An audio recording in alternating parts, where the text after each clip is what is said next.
हाय दोस्तों, मैं Virat sir knowledge motivation blogs में आपका स्वागत है। टारगेट मैट्रिक बिहार बोर्ड परीक्षा जो भी इससे पहले पूरा संस्कृत किताब का प्यूषम, विभक्ति, सर्वनाम सूत्र, बालक, बालिका और फल शब्द रूप शुरू से नहीं देखे हैं तो कृपया इस चैनल पर जाकर जरूर देख लें, क्योंकि परीक्षा में सारा प्रश्न यही से पूछा जाता है। तो आज हम संस्कृत व्याकरण का सबसे मोस्ट वेरी इम्पोर्टेंट टॉपिक पर बात करने जा रहे हैं, जहां से 5 से 6 मार्क्स आना पक्का है, यानी निश्चित है 5 से 6 मार्क्स आना।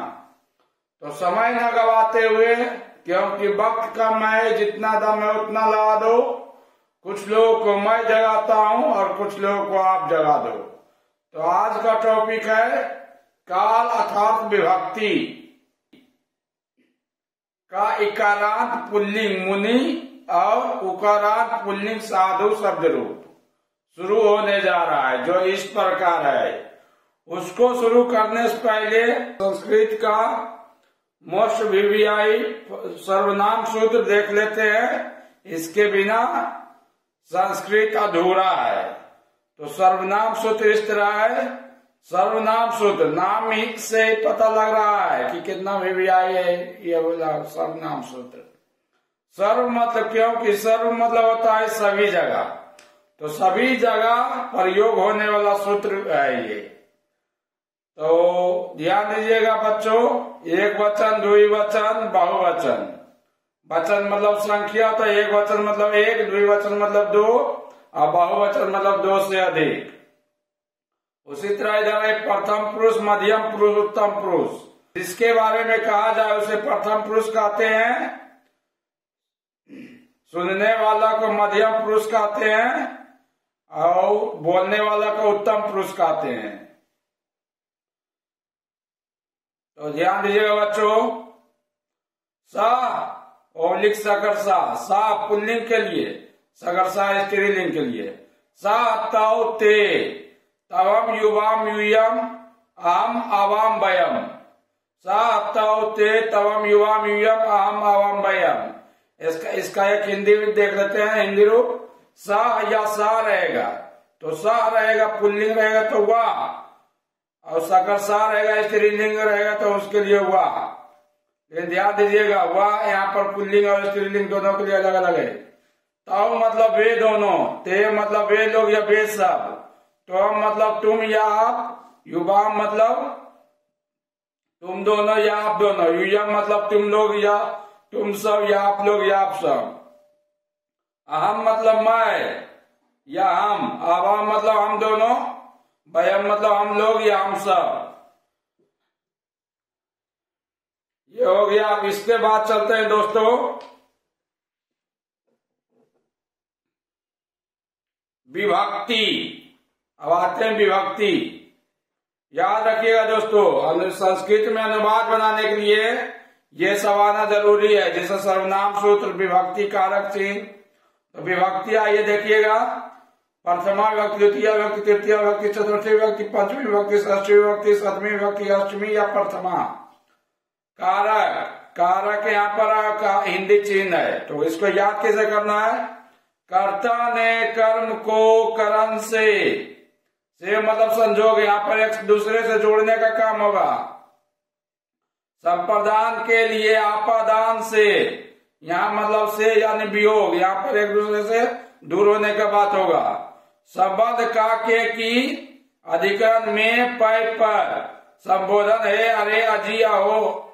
फिर से कर्ता ने कर्म को करण से संप्रदान के लिए आपादान से संबंध का के की अधिकरण में मै पर संबोधन है अरे अजिया हो। या इस तरह भी कर सकते हैं। प्रथमा विभक्ति कर्ता ने, द्वितीय विभक्ति कर्म को, तृतीय विभक्ति करण से, चतुर्थी विभक्ति संप्रदान के लिए, पंचमी विभक्ति आपादान से, षष्ठी विभक्ति संबंध का के की, सप्तमी विभक्ति अधिकरण में पै पर, अष्टमी या प्रथमा व्यक्ति संबोधन है, अरे अजिया हो। इकारांत, इकारांत मतलब ऐसा शब्द जिसका अंत हर्षा ई से होता है। तो इकारांत पुल्लिंग मुनि शब्द रूप, इकारांत पुल्लिंग मुनि शब्द रूप यानी जिसका अंत हर्षा ई से होता है। विभक्ति प्रथमा, द्वितीय, तृतीय, चतुर्थी, पंचमी, षष्ठी, सप्तमी, अष्टमी या संबोधन या प्रथम कहिए। तो क्या होता है? एक वचन, द्विवचन, बहुवचन। प्रथमा विभक्ति मुनि, मुनि, मुनिया। द्वितीय विभक्ति मुनिम, मुनि, मुनीन। तृतीय विभक्ति मुनीना, मुनिभ्या, मुनिभी। चतुर्थी विभक्ति मुनिये, मुनिभ्या, मुनिभ्या।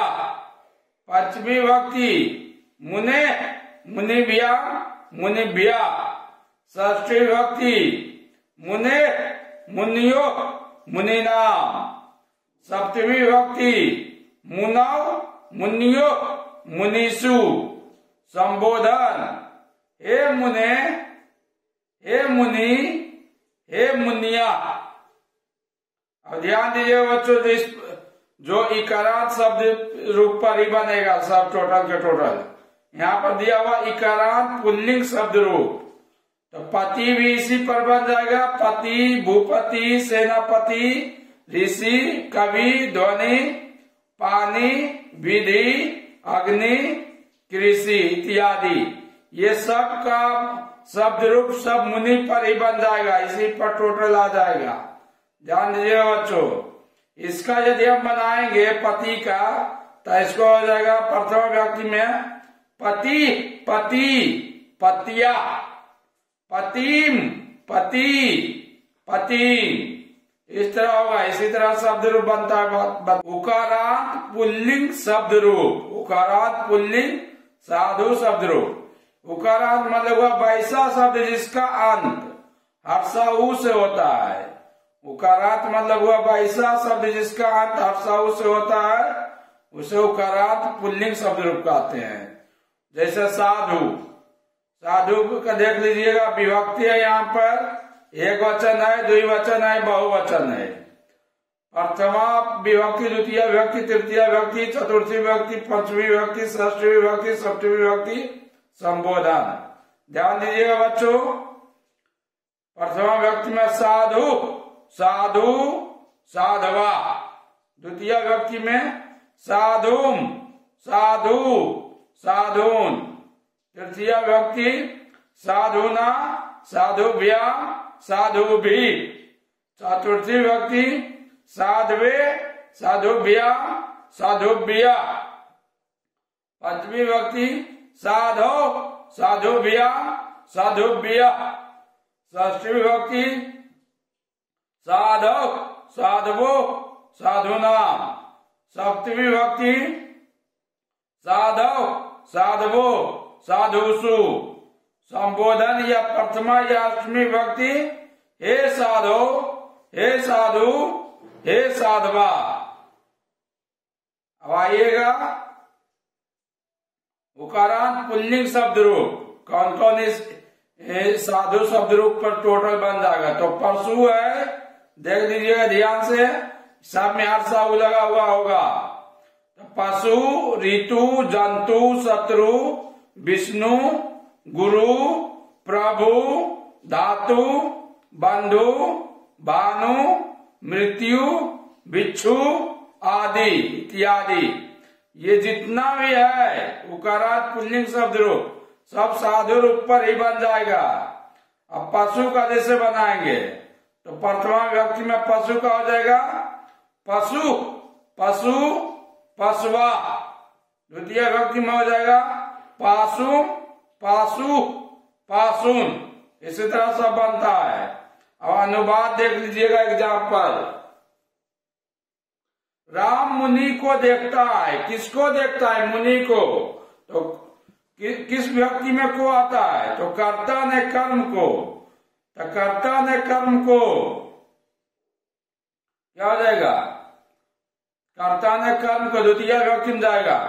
तो रामा मुनिम पश्यति, यहाँ पर हो जाएगा इसके अनुसार द्वितीय व्यक्ति में मुनिम हो जाएगा कर्म को, हो जाएगा राम मुनिम पश्यति।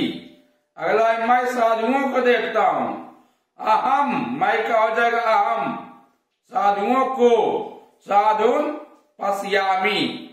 अगला है तुम कृषि के लिए जाओ, तुम का हो जाएगा तुम, सर्वनाम सूत्र के अनुसार तुम का तुम, कृषि गच्छ। अगला है साधुओं के लिए भोजन है, साधुभ्या के लिए, ध्यान दीजिएगा कर्ता ने कर्म को करण से संप्रदान के लिए यानी चतुर्थी व्यक्ति में आएगा। तो साधुभ्या भोजनम संति, बहुवचन है इसीलिए संति यहाँ पर लग रहा है। अगला दो साधु रहते हैं, दो साधु बसता, दो का हो जाएगा यहाँ पर दो। अगला है साधु लोग धीरे धीरे चलते हैं, तो साधवा मंदम मंदम चलंती, धीरे धीरे कहता है मंदम मंदम, और साधु लोग बहुत सारे साधु है तो इसीलिए हो जाएगा प्रथमा व्यक्ति का, साधु लोग धीरे धीरे चलते हैं तो साधवा मंदम मंदम चलंती।